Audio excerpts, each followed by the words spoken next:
Hello, I am Brother Kelly Hughes, Chaplain of the Arts. We are broadcasting live to tape from the Valiant Theatre here in the heart of Winnipeg's greasy tenderloin. You are listening to or watching Kelly Hughes Live Slices, one guest, 1 hour. We are on 101.5 UMFM, Saturdays at 1 o'clock, and we are on YouTube from now until the earth is swallowed by the sun. Thank you so much for stopping by. And thank you to my guest, Gwen McAllister, for stopping by. How are you? Not bad. Great. I've been like, kind of thinking like, should we just pretend that we didn't sit here yesterday and did this whole thing for an hour and it didn't record, you know, or just like pretend that, you know, I mean, I guess the cat's out of the bag now. And then I was thinking like, should it just be like Groundhog Day, you know, where he just like tries to recreate like the good day, and he was like, you know. Do you remember, have you watched Groundhog Day a million times? Yes. Do you love Groundhog Day? I kind of do.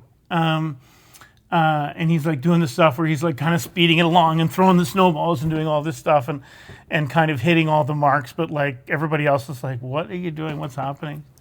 Have you ever seen Palm Springs? I have not. Palm Springs is fun. It's Andy Samberg, and it's a Groundhog Day type movie. And it's if you like Groundhog Day, you should watch that too. Right. It's on Prime Video or something. I don't know. Do you watch TV? I don't have any streaming. Yeah. You get the 3 channels. You've got like. No, I don't have that. I don't know if you can even get the 3 channels anymore. I don't know either. Because I think that the used to just be able to have antennas, and then it actually went digital. Like I think there's no analog signal, you know what I mean? Yeah, I think you might be right. I'm not sure, but I have an ad blocker, and you know there's CBC Gem and there's Tubi that if you have an ad blocker, they're pretty good. Yeah. Gwen McAllister, are you now, or have you ever been an Anglican priest? I have been for almost 9 years. What's up with that? What's up with that? Oh my gosh, it does feel like Groundhog Day. I will. What do you like about it? What do I like about it? You know, most of the time, like I know people who are priests and that's their thing. Like that's their whole identity. Yeah. And it really isn't that for me. What I like about it is I can help offer space in which people can come together and kind of be honest about who they are with themselves and reflect and sort of hold each other in privacy together. That's how I view the liturgy. Hold each other in privacy. As in, when I was an evangelical, everybody knew your business. Yeah. And they were looking to see... Nosy Parkers. Are your hands in the air? How high? Just one hand? Yeah. Every head bowed, every eye. Every head bowed, every eye peeking around to see who else is yes. looking. And what I experienced when I first went into an Anglican church, well, a particular Anglican church, mind you, was that nobody needed to know what you believed. Nobody needed to know what your life was like, what you were doing. Didn't matter how you were dressed. You could choose to partake in communion or not as you needed and wanted to do. Yeah. But everybody was there sort of holding the space together for you to do what you needed to do. And I like to help facilitate that. Yeah. Do you preach every week? I do not preach every week anymore. It's, that used to be my job, and I was paid to do so, but now I preach about once a month. Yeah. Did you write a sermon yesterday? I started a sermon yesterday. I know you hate writing. What's the sermon about? Oh, that's interesting. I do mention this interview in the sermon. The interview that never was. That's right. This sermon is about what is considered great. So there's a lot of assumptions in our world about what makes a successful life, who's a great person, even what is a great, culture or civilization. And the scripture passage for the day, for the third Sunday of Advent, is kind of taking that apart, turning it around. Do you think that you're successful? No. No, I wouldn't say that. Is that a thing that you've like aspired to, or a thing that you've seen around you, or like what's your relationship with success? On one hand, I've never really cared about success. Yeah. I'm just going to fix you. Oh, thanks. I just want to make sure My it's mic. poking. Yeah. I've never really cared about success in a lot of ways, but I also felt either self-imposed or externally imposed or some combination of expectation that I would do something with my life, right? And that I would do something for the world. Yeah. And I would say, even in my early 30s still, I thought that I or we as activist communities would accomplish things to make people's lives better, make the world better, that really, I mean, obviously it's worse, right? So is it the activists' fault? No. Should we blame Mondragon? No, but certainly there's a lot less in our control than I thought was in our control. So you are far less idealistic. I'm pretty idealistic still. Yeah. Yeah, I guess I thought, you did some of the kind of anarchist sort of stuff when you were younger. I was moving in some different circles and doing some different things, but I guess I wanted to change things too. Our slogan for our thing that we're doing here is "Art will save us all," because I've kind of come to the conclusion that and I'm not saying people like activism is great, but like activism, money, politics, like all these things, where maybe you could change things. In a lot of ways, for me, a lot of those things feel like a dead end. Like sort of, being involved in some of those things, not involved in money so much, but I worked in politics for a bit, and I feel like I just feel like art is really important, and I know you're like I know community is very important to you, and I think it all ties in. You said something interesting yesterday in the interview that never was about people making music together, like amateur music. Oh, and yeah. I have I heard something on CBC Ideas or something a million years ago about how when people actually make music together, when everybody's around the piano and there's music there and everybody's singing, something actually happens. Like they've actually hooked up electrodes to somebody's brain, and when people are doing that together, that your brain waves change in ways that I now cannot remember, but it was good. And I feel like we had a piano. Somebody just messaged me before we got on here and asked if I still move pianos, which I do. I've moved about 300 pianos. Including one for us, for the church. Oh, did I bring it there? Yes. In the weird elevator? Yes. I sort of barely remember that.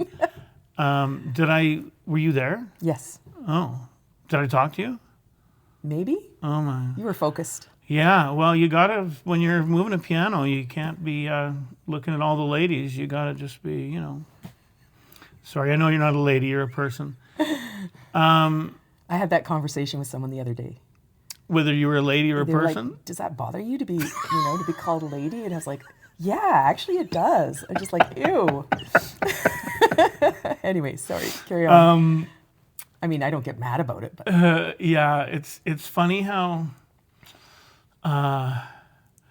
Yeah, it's funny how language has changed and how culture and my partner Andy is trans non-binary, and so I'm 55, so it took me like a long time to be like they, them, to remember that because I'm old and whatever, and every once in a while Andy will every once in a while Andy will misgender themselves, and I'm like, ha, I got you. It's not just me.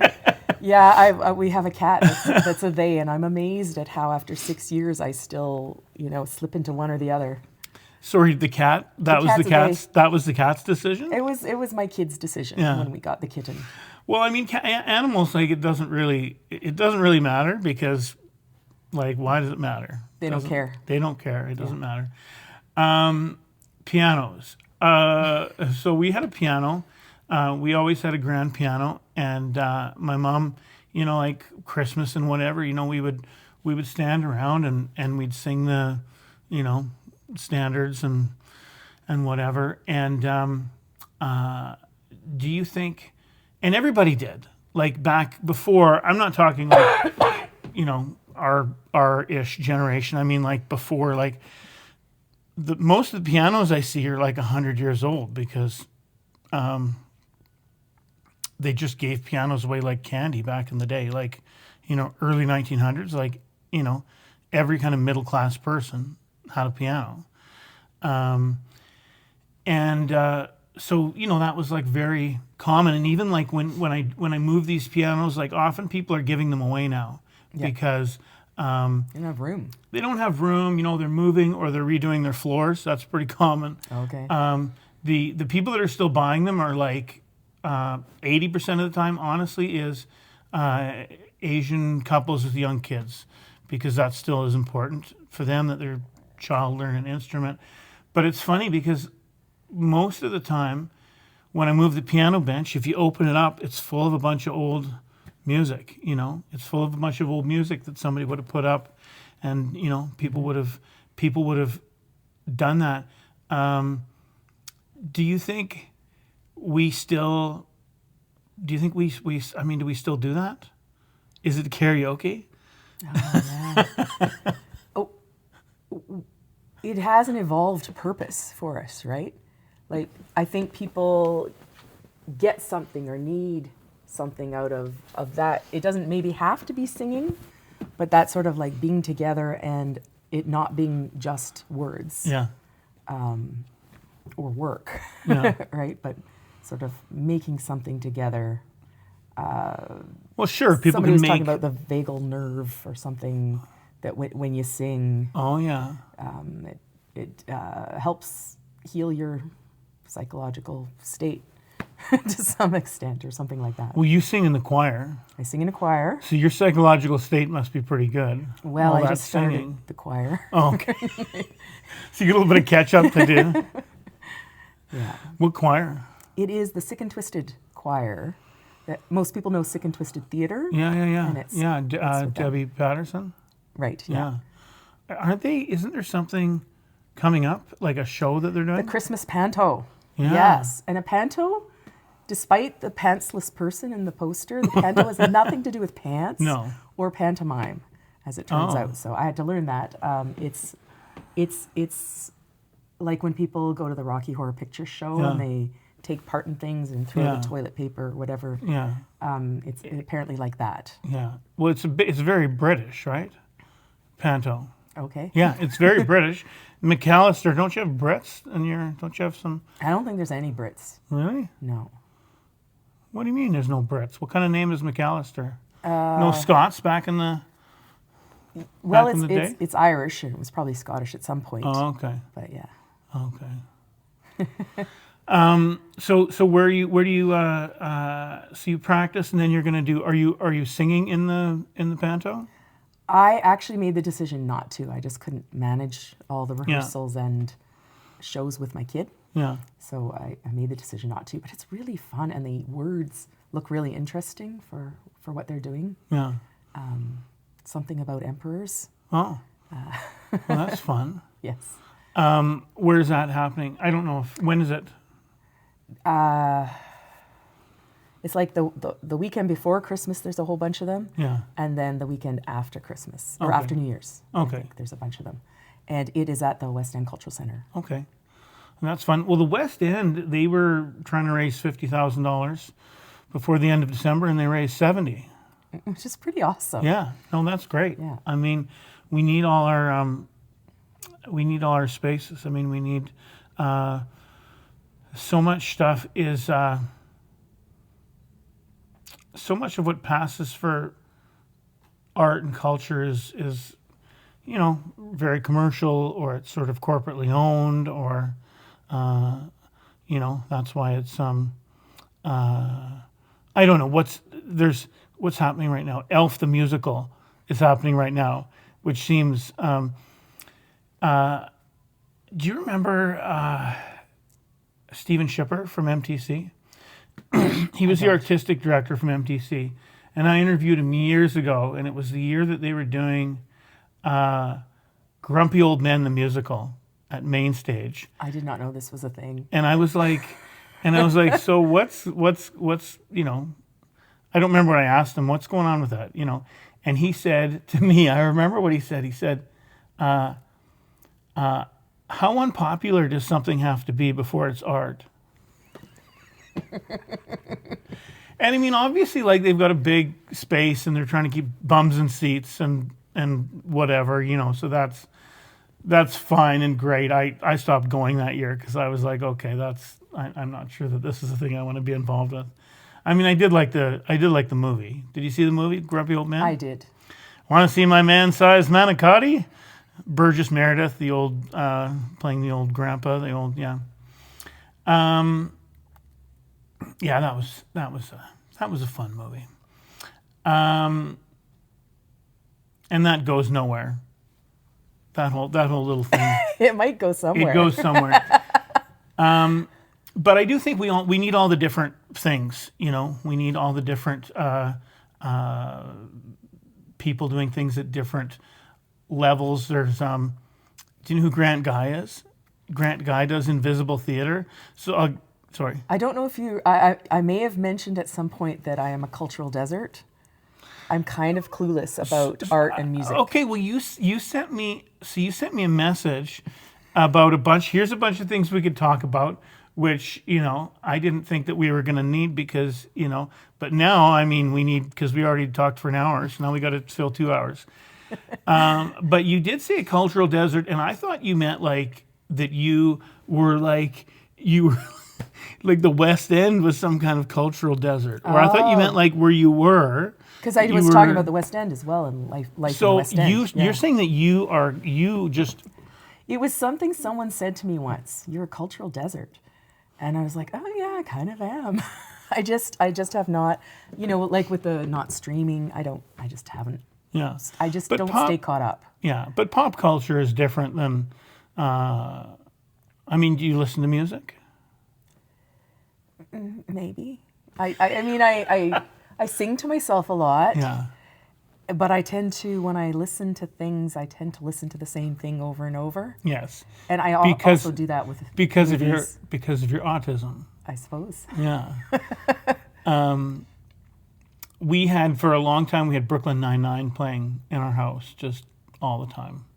And I think especially like when, like my partner Andy and I both live with mental illness, and I think when you do, like it's kind of, it's soothing, when you know what's going to happen. You've heard something. It's like a kid, when your kid wants to hear the same story. And then if you try to change it up a bit, they're mad because that's not the way it goes. There's something about the comfort of that thing being the same, that kind of predictability. This is like liturgy in church, right? Okay, yeah.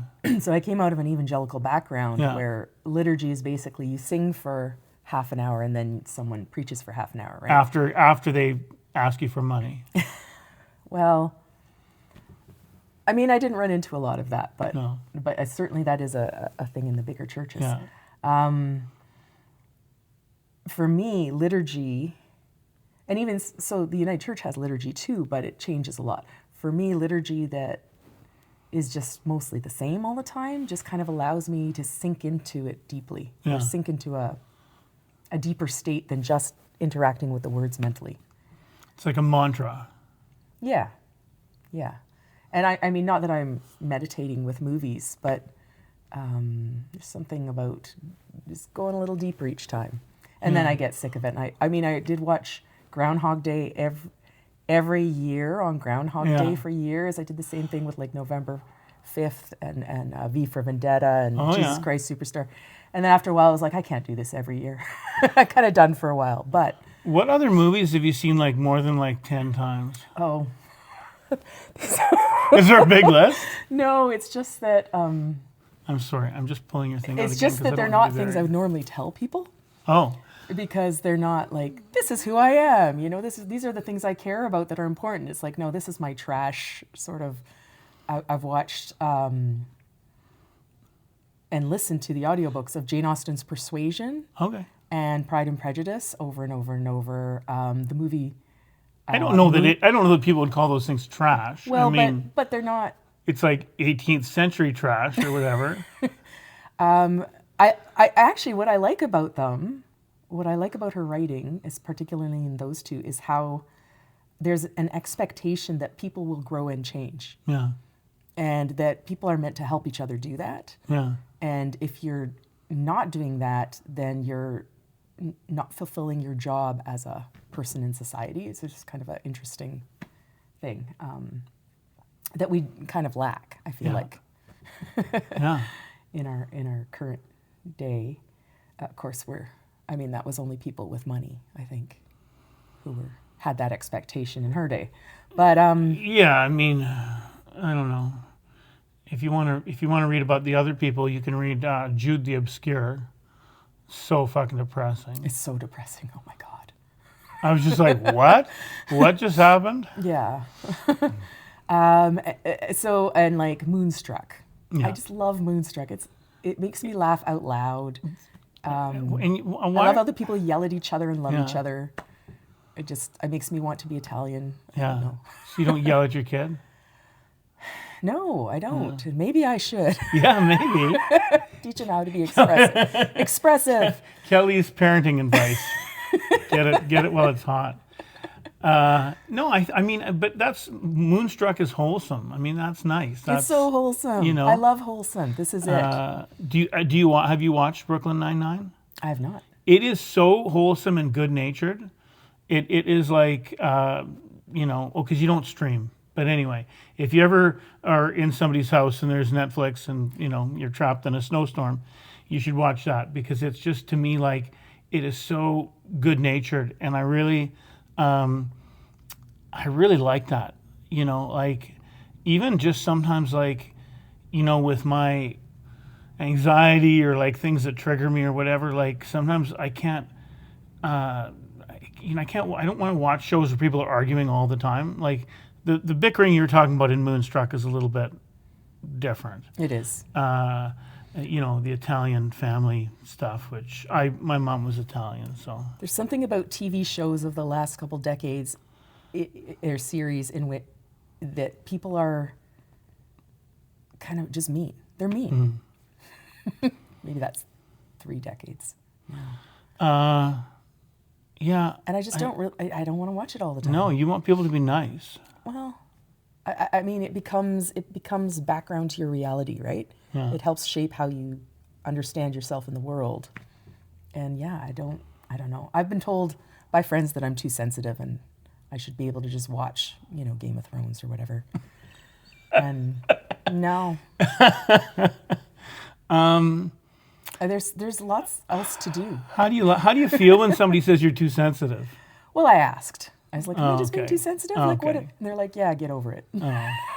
It's not really nice when people just volunteer that you're too sensitive. That's not very nice. Usually people don't mean that. People only do that in like their closest relationships, and it's horrible.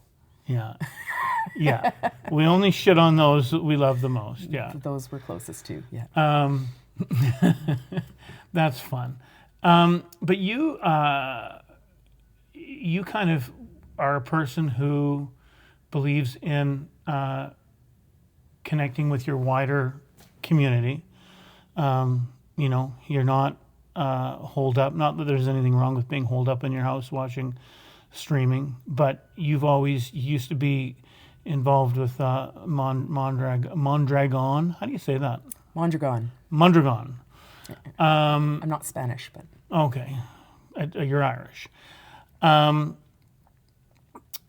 you're involved with your the community of what you're doing now. Do you think we do a bad job of community in our society that we live in now, where everybody on TV is mean? That society? right. So I think that we've evolved with culture and art and religion as things that help us carry over generations. And songs, music for sure. But carry over generations the things we need to know to be able to survive that we don't just maybe learn in one generation. And I think we've lost a lot of the stuff around community. I'm not sure. I mean, Europe certainly used to have it better than we do now. They probably still do better than North America does. But it seems like European-based societies have less of that than almost any other society in the world in terms of how to be able to be together as a bunch of people all the time. And I think culturally, like in some places like Northern Europe, I think there's more loners, right? It's for whatever reason. There's more Cold climate. I guess. Is it the isolation They say and the cold climate, colder people. Yeah. Yeah. Well, just because, back in the day, so my mom is 95, and she's just finally now in a personal care home, but she's Italian. So when her parents were old and infirm or whatever, like at one point, like my grandmother came to live with us. Another point, my grandfather went and lived with my aunt and uncle, and that was the thing you did, right? Like you had the mother-in-law suite. I mean, you brought them in, and I think still, if you look at lots of like South Asians. Lots of those folks have multi-generational stuff going on. And Mexicans, indigenous, various indigenous nations here. Yeah. And some of that is economic. And then some of that is just like, that's what you do. When your parents get old, you take care of them. When I was staying with a family in Mexico for a school thing, they said to me, "Don't you like your family? Like, why don't you live with your family? You're not married." And I was 24 or something. Like, why would you travel without them? Why would you, like, they just did not understand why I would want to be so solitary. Yeah. Of course, they haven't met my family, but... and that's really it. Is if you want to dunk on your family, we've got another 25 minutes. No. They're actually pretty good. I mean... You just don't want to live with them. Messed up. We don't want to live the same way. Yeah. And that's really it, is when we disagree with people, we part ways. Yeah. Whether it's jobs or groups or friends or romantic relationships, whatever, right? Kids and parents, we just let it go. Mm-hmm. And I'm not saying that everybody should, like, I don't want to live with my parents. And they pushed me to a few times. Oh, you should just live here. and you don't. Yeah, and also you don't want to stay with a partner, that you're with forever until you're dead. No, like people used to do. But part of that is it's not that we want to externally force these things. Yeah. But it would be nice to have the skills. Yeah. I mean, it would be utterly life-changing to have the skills to be able to navigate relationships a lot better. And I think our culture's lost that. So you don't have the skills. Culture. You don't have the skills to be in a relationship. Well, I've worked really hard, actually. I've worked really, really hard at it. The ministry school I went not even because I wanted to be in ministry at first, but just because I wanted those skills that they were teaching about how groups can function together. Because I did not find that, like, we could be really well-meaning and have a real common goal that's very good and inspiring, and get together and try to work together and hate each other and split up the group and everything. Like, we don't know how to deal with personality differences, power imbalances in a group, the dynamics, like all those things. I think we just don't have the skills, and those skills can be learned. Now, that said, I did get into, like, say, the relationship with my kid's father, working hard on myself, gaining all these skills, and then you can't make someone else do it. So no, you can't. But if you're, say, in a job where your job is to facilitate groups and community, then it's really, you can put them to good use. Do you love systems? Do I love systems? I would say it's a love-hate. Yeah. They are very useful tools, and mostly they are used to oppress and extract and make people's lives horrible or just difficult. Yeah. So do you think, so hierarchical systems are less exciting for you? They are, although I did choose to go into the Anglican Church instead of the United. And that was one of the questions I was asked in one of my interviews was, how do you feel about the hierarchy of the Anglican Church? And I said, well, at least I know it's very clear. Yeah. And I appreciate that it's very clear and I know who to blame. So you didn't just go into the Anglican Church because the clothes were better? No, it was because the liturgy sucked me in.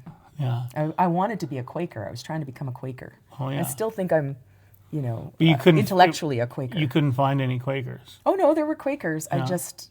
I went to the Anglican Church and I was like, oh, this is what I need. How often do you wear your collar? I was going to ask if I should wear my collar to the show, and I forgot.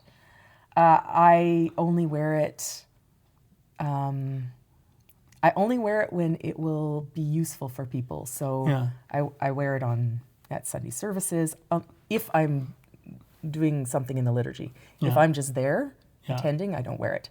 If I'm visiting somebody in the hospital, I'll generally wear it because sometimes you're not allowed to see the person unless you're family. Oh, okay. And if you're wearing a collar, sometimes, not always, they'll let you see the person. Huh.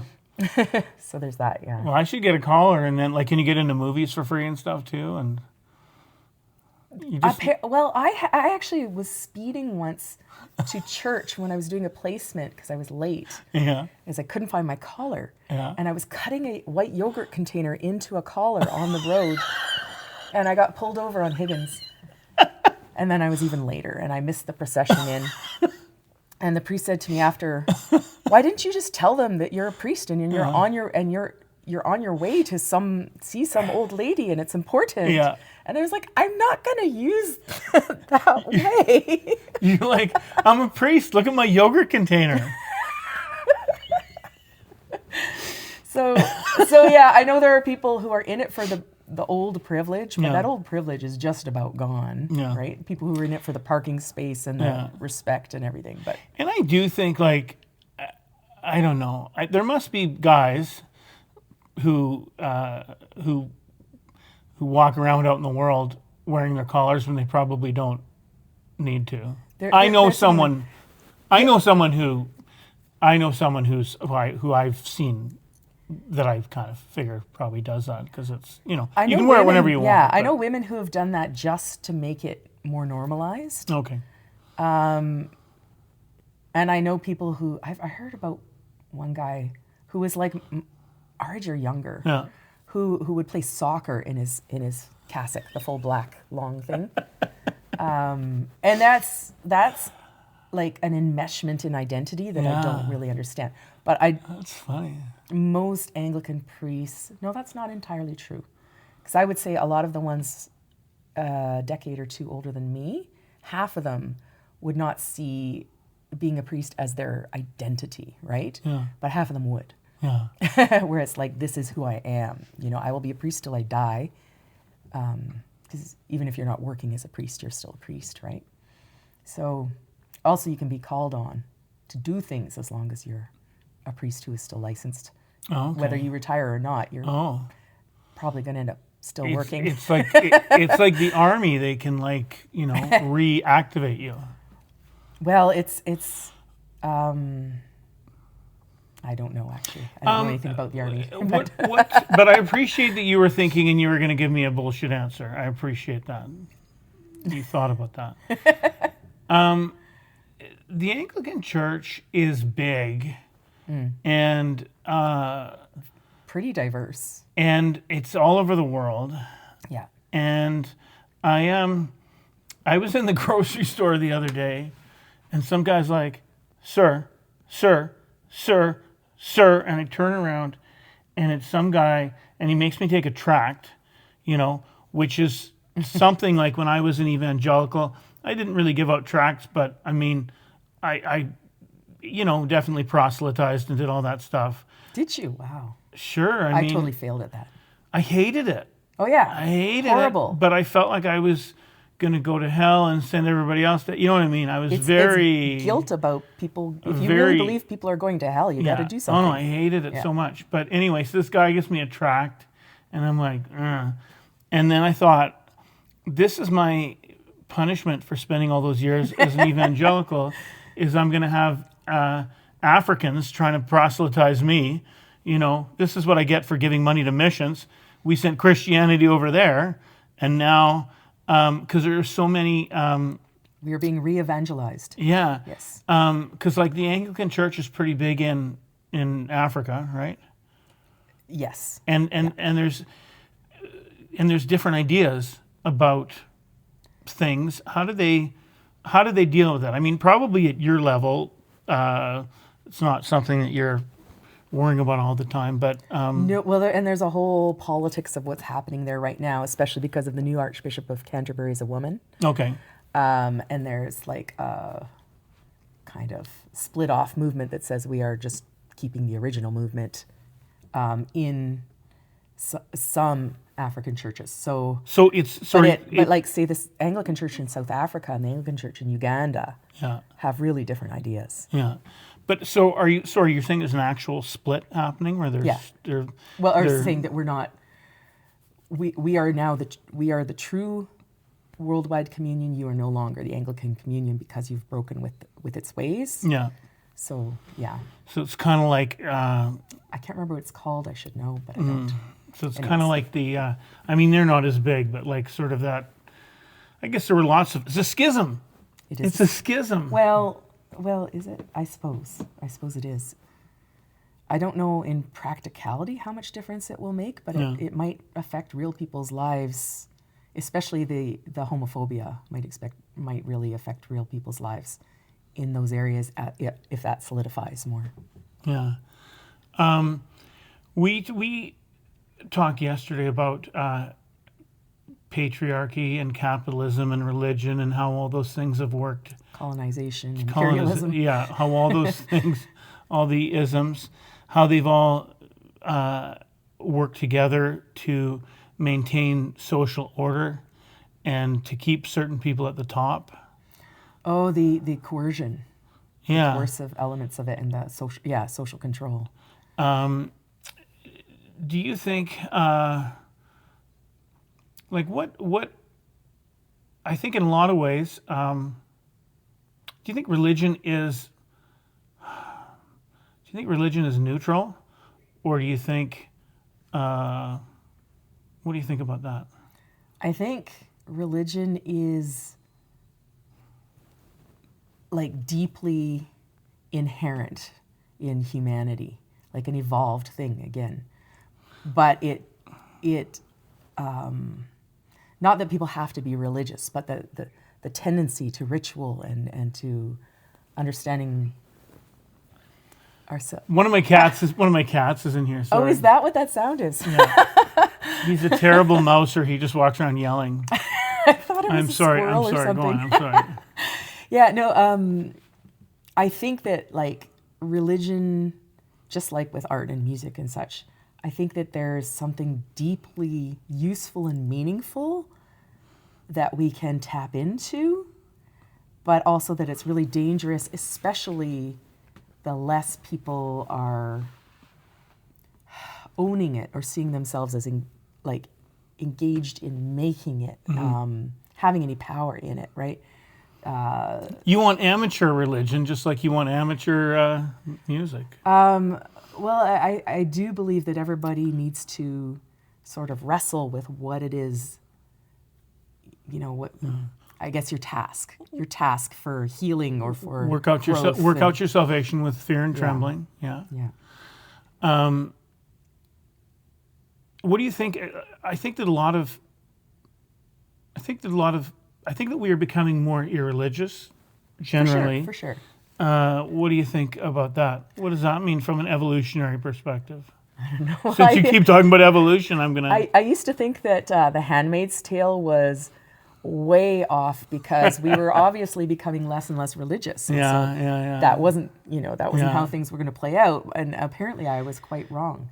I guess there's sort of I guess there's sometimes there's a vacuum. I mean, I have known people. I always thought that the young people would be better than us. I thought that we would have this kind of younger generation that would kind of be better and nicer to each other and in some all ways that kind of stuff. And in a lot of ways, like in terms of sexuality, I think that the younger, these 20-year-olds, whoever, Gen Z, they have different ideas. They're not hung up on stuff, generally speaking, in the same way I think that even we like were. Body things, like they're not mortified if they fart.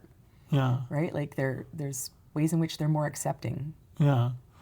I guess we went 45 minutes before somebody said fart. That's something. At least nobody did fart. I was on a job the other day, and I was working. Some older guy, a boomer, was helping me because I had nobody to help me, and this guy I know was helping me. And he was putting on his jacket as we were leaving, and he farted loudly. And he was like, whoop. And then the guy who we were doing the job for just pretended it didn't happen. Yeah. And I just also pretended it didn't happen. That's the polite thing. That's what we learned. So the young kids are good about farting. And I have lost where I was going. But I think that I've also known younger... less religious. I've also known younger people who have become more conservative. Yes. The Alex P. Keatons of the world. That's a television reference. There was a show called Family Ties. It was the 80s. Yeah. Still watch television in the 80s.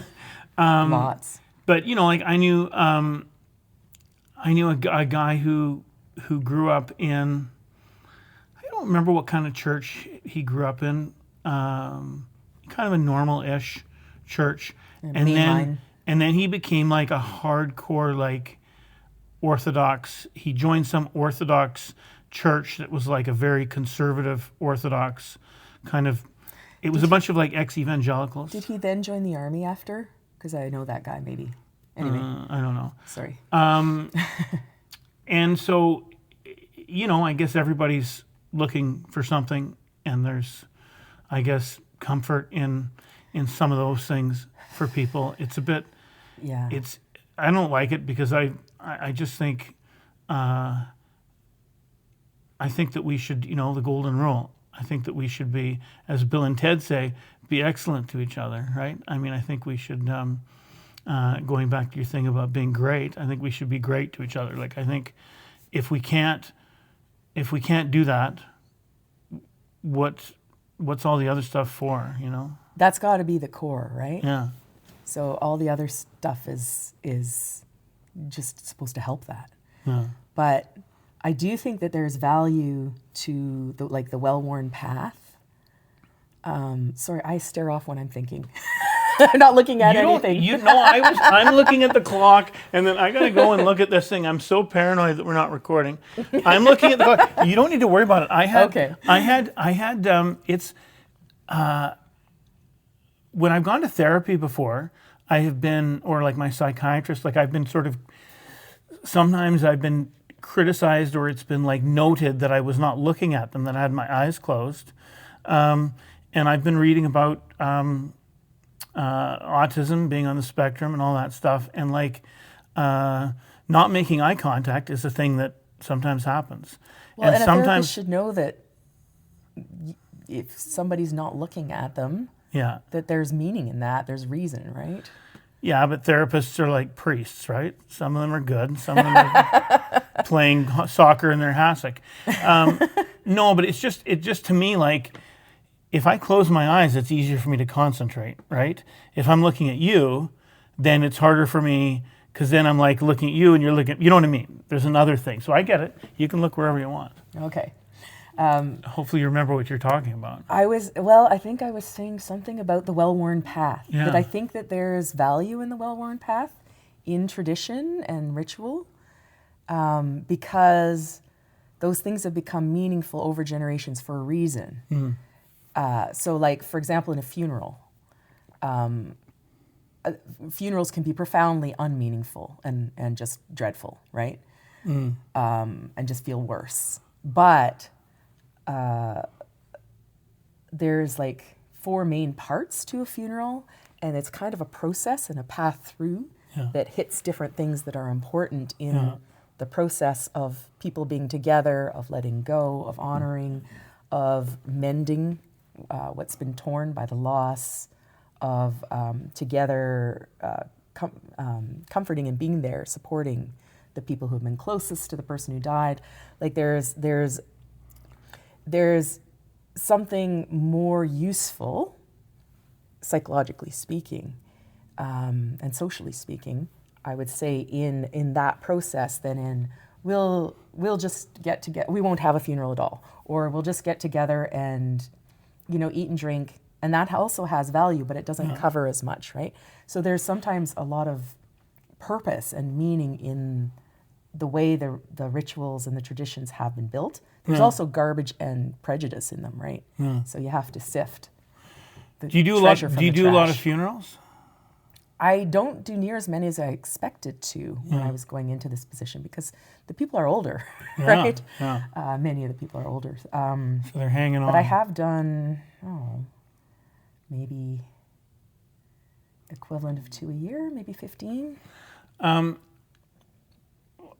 Obviously, as the priest doing the thing, you've got a different role than somebody doing a eulogy. But what do you think about people being honest about someone? I think it's vital. Like in every funeral I do, I don't know if I don't have to know anything about the person. Yeah. I will say, there'll be a prayer in which we talk about the hurt that has been there, and that we are helped to let it go. I talk about that the person sometimes did things that were hurtful or whatever, right? Just talk about the imperfections of the person, because I don't have to know the person to know that those things are there. Yeah. They're human, right? And so I think it's really hurtful. It's gaslighting to have a funeral where we just pretend that everything was grand and the person was awesome. But I think that's pretty common. I think people want to talk about how great somebody is. We do. And it drives me crazy. I hate it. We need both. I hate it, because I just think, there's nothing wrong with, thinking about the things that you liked about somebody. Like, but they're a whole complex person. They're not just a flat. Yeah, but I guess, I don't know, like Andy, I'm not going to throw the dead person under the bus, but Andy was there's somebody who, in Andy's family, who died, who was kind of problematic in various ways. But like one day Andy was like, oh, I miss doing this. We used to do this. And that's the thing that I miss. Yeah. And I think, I was even thinking about, so my mom is 95, which is very old. And she's going to die at some point. So sometimes I think about it. Sure. Yeah. I'd rather think about her death than mine. Mine's a little too close to home. But I was thinking about it, and I was thinking like, because our relationship has been sort of, it has been, just to use the word again, it's been problematic for me. But I was kind of thinking one day about like a specific thing, like theater. She was a theater person. She was pregnant with me while she was doing Hello, Dolly at the Hall of Mug, late 1969. It's probably why it's, I can sing it. Hello, Dolly. Well, hello, Dolly. But that was the thing that we kind of had in common. That was the thing that she did throughout, almost all her life. And that was the thing that that I sort of did quite a bit. And we would go to see stuff together, and we would talk about things. And so that was sort of, I think that was kind of, that's a good thing for me to remember, is that, well, there's all this other stuff, but then there was this Yeah. good thing. But We can be respectful and honest. yeah. Like, we don't have to focus on the bad things or air all the dirty laundry, right? But to acknowledge that there was hurtful things there was hard things, or this person was just really quirky, had some odd things, and that's who they are, right? Well, and sometimes it's funny. Like when my brother died in 2008, my other brother said, "Thank you for coming to Brad's funeral. He wouldn't have gone to yours." Which was 100% true. He did not want to. He did not want to think about his mortality. It was something that was very upsetting for him. He didn't want to have anything to do with it, so he would not go to anyone's funeral. And his wife was mad when my other brother said that, and I thought it was hilarious and also true. Right? Truth matters. Yeah.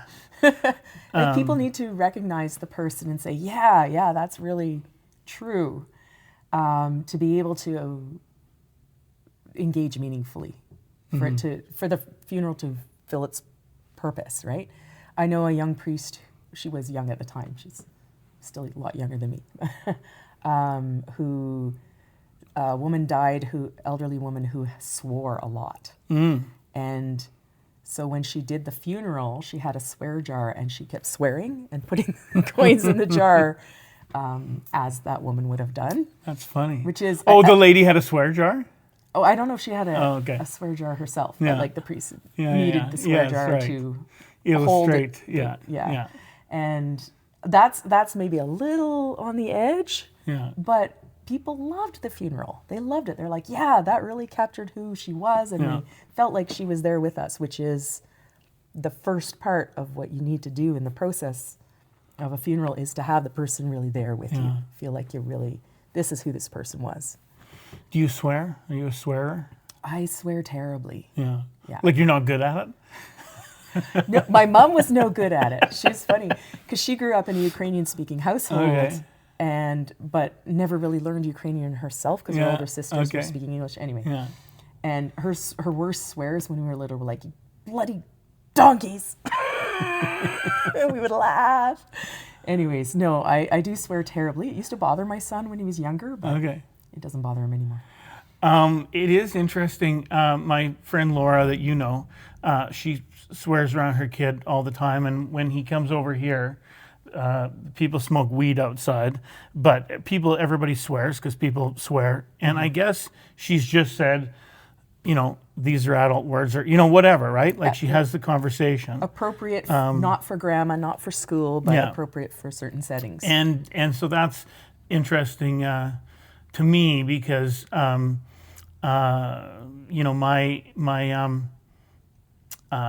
we did not have any swearing in our house. It was very nothing. My mom used to, if you were talking about shit, my mom would say tish. It was like backwards. Wow. That was as, Not poop. No. Right? No, because like tish is just a weird, I mean, poop is, gross, but tish is just like a weird thing, a weird made up thing. I mean, my sisters also spoke Pig Latin too, but. Do you have siblings? I have 3. Did you have a secret language or no? No. So we were all close in age, but the twins really kind of kept to themselves. Not kept to themselves, but they did their each own other. thing. Yeah. And they were the oldest. And so then the next one in line, my brother just wanted to be with them all the time. And if they wouldn't play with him, then he'd play with me.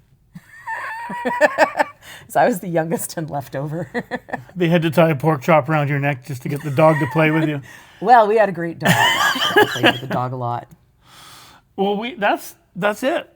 We're out of time. Look, we filled a whole other hour. With almost none of the stuff from the previous hour. Almost no repeats. Will you come back again and do another? For sure. There's so much to talk about. Maybe not tomorrow. We'll talk about the dog next time. Thank you so much for tuning in, everyone. Thank you to my guest, Gwen McAllister, who has really been putting her time in the trenches over here, and we appreciate it. Thank you so much. Art will save us all. Talk to you again. If you are listening to this on 101.5 UMFM, it's going to be a little bit out of date because it is January or February at this point. If you are watching on YouTube or other social media, it is indeed Christmas Eve, and you'll only be a few years out of date because this is my version of 'Twas the Night Before Christmas that I wrote during COVID. Apologies to Clement Moore. 'Twas the night before Christmas when all through the house not a creature was stirring, not even a mouse. The masks were hung by the front door with care, in hopes herd immunity soon would be there. The children were nestled all snug in their beds, while visions of nasal swabs danced in their heads. And Mama in her sweatpants and I in my gitch were already getting the quarantine itch. When out on the lawn there arose such a clatter, raccoons fighting over my skip takeout platter. Away to the window I flew like a flash, tore open the shutters and threw up the sash. Stop, stop, stop right now and unhand it. Get the fuck out of here, you filthy trash bandits. Then what to my old bleary eyes should appear but a miniature sleigh and 8 tiny reindeer. With the little old driver all coughing and sick, I knew in a moment it must be Saint Nick. More rapid than eagles, his coursers they came, and he hacked and sniffled and called them by name. Now Alpha, now Beta, now Delta, and Omicron, on COVID, on Rona, on variant of interest. To the top of the porch, to the top of the wall, now spread away, spread away, spread away all. As dry heaves that before the pandemic fly, when they meet with an obstacle mount to the sky. So up to the house top the coursers they flew, with the sleigh full of toys and St. Nicholas too. And then I lost it and yelled at the roof, "Stay the fuck home, you anti-vax goof." He raised his eyebrows and was turning around. I threw a loose brick and he fell to the ground. He was dressed all in fur from his head to his foot, and his clothes were all tarnished with ashes and soot. I said, "I'm not joking. Now listen, old boomer. Get tested, get vaxxed. This plague's not a rumor." His eyes, how they twinkled, his dimples, how merry. His cheeks were like roses, his nose like a cherry. His droll little mouth was drawn up like a bow, and the beard of his chin was as white as the snow. The stump of a pipe he held tight in his teeth, and the smoke had encircled his head like a wreath. He had a broad face and a little round belly that shook when he laughed like a bowl full of jelly. He was chubby and plump, a right jolly old elf. "No more laughing, fat man. This is not for myself.